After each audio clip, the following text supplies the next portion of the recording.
Hi everyone, welcome back to my car.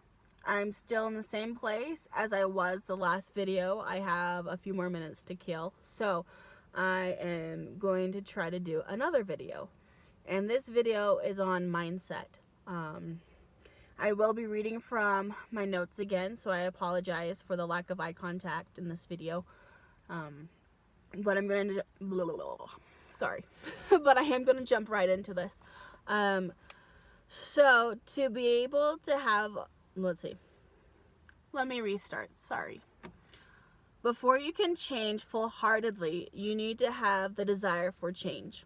From the book 5 a.m. Club by Robin Sharma, he talks about the 4 interior empires. Now, I'm going to do these out of order, and I'm going to start with mindset. Heart set. See, that's why I have my notes. Heart set is to do with your emotions, and we are going to talk more about that later in this video, as well as I'll be producing a whole video on our emotions, which I find very fascinating. Our emotions control us, and if we don't work on this very element, we may not end up with the effects. Whoa, where's my sweat? Sorry, let me restart. Heart set is to do with our emotions, and our emotions control us, and if we don't work on this very element, we may end up affecting all of the other elements. Working on your heart set is vital to overall growth of your emotional intelligence. There are 5 critical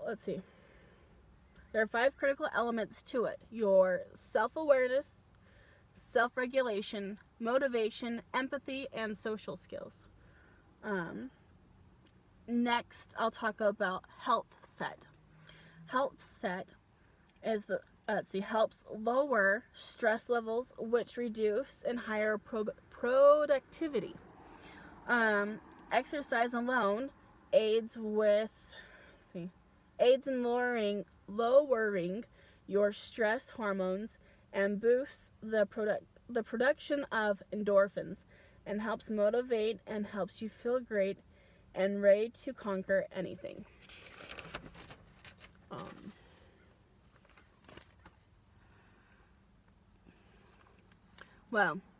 Conquering anything, that's at least how I feel. I know when I go to the gym, sometime throughout the day, the rest of my day goes a lot smoother.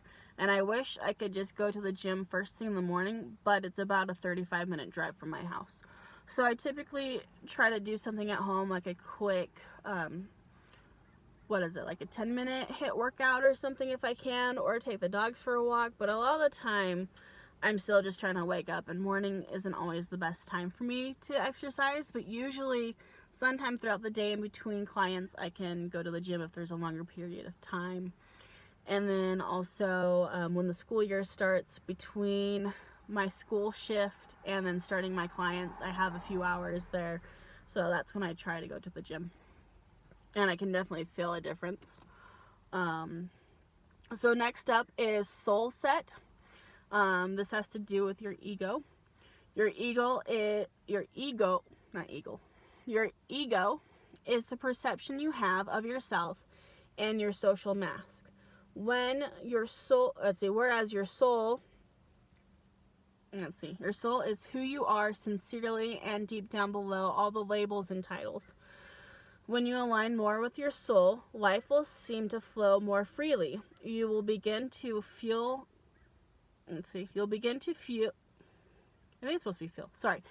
more elevated and achieve inner peace. Tips to get more in tune with your soul is to meditate, be one with nature, lose yourself in something you love, travel, journal, and yoga. Last but not least, we're going to talk about your mindset. A growth mindset is defined as people with a growth mindset believes the skills and intelligence are something that people can develop.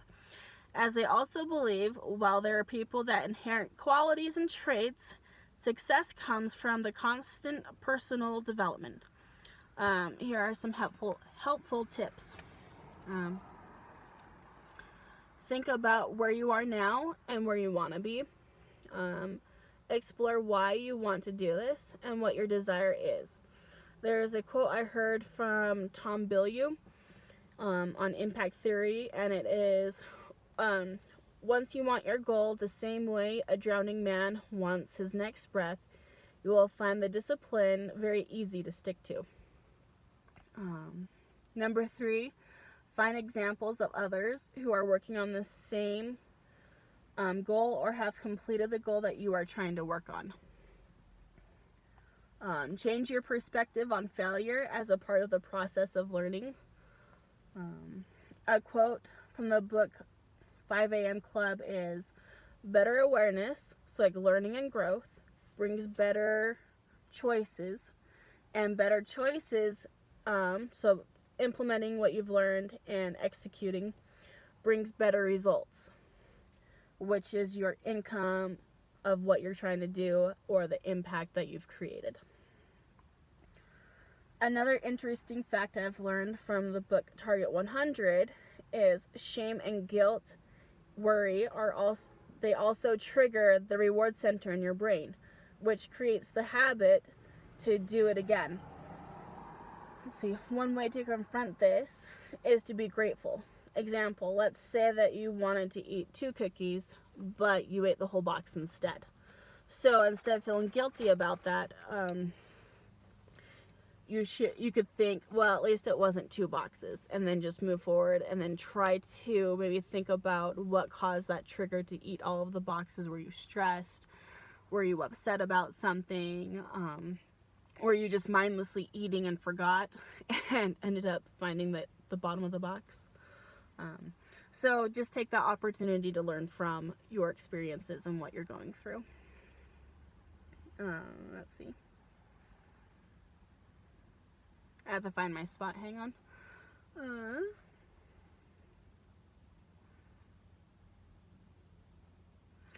Also, to forgive yourself and let it go. We get these uncomfortable feelings to develop self-growth and to learn from them and apply the new knowledge that we've received, and then act on what we have learned. Okay, number 5, understanding your own limits. Once you recognize that some things will be beyond what you can achieve, this will help you set realistic goals.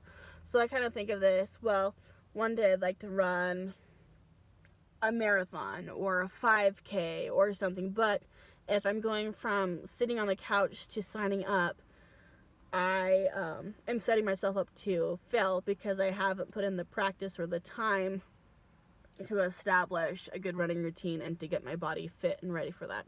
So once I know my limits, I can set realistic goals. So my goal would be, I want to run XYZ. Okay, so today let's go out and start walking and increasing your heart rate. Okay, the next step, let's start jogging for X amount of minutes and then walking X amount of minutes, and so on and so forth until you can build up the stamina for a race. And then also, sometimes there are things that you won't be able to do, and that's okay, and you have to accept that about yourself and be okay with it, and that can be really hard. Trust me, I feel it all the time, but you just gotta forgive yourself and be okay with who you are in your skin. Number 6, notice how you speak and act. Your words and actions have weight to them. They can keep you stuck if you don't realize what you're saying or doing. Number 7, see your challenges as opportunities to grow. Number 8, reflect on each day and see what you have learned and the growth you have made. 9, stop seeking approval. When you seek the approval of others, we take the wrong objective. We start taking being right over our goals rather than learning to grow.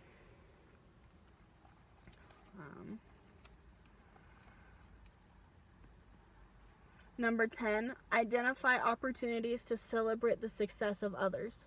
Connecting with others to understand what actions they took or how they approach their challenges and get to know them better. Number 11 is focus on the rewarding actions, not the traits. So example, wow, you did a great job. You must have put in a lot of effort into studying, instead of, wow, you did a great job. You're so smart. So you want to reward the action, which is studying, instead of the trait, which is being so smart. Start using the word yet. Using yet helps your mind to put,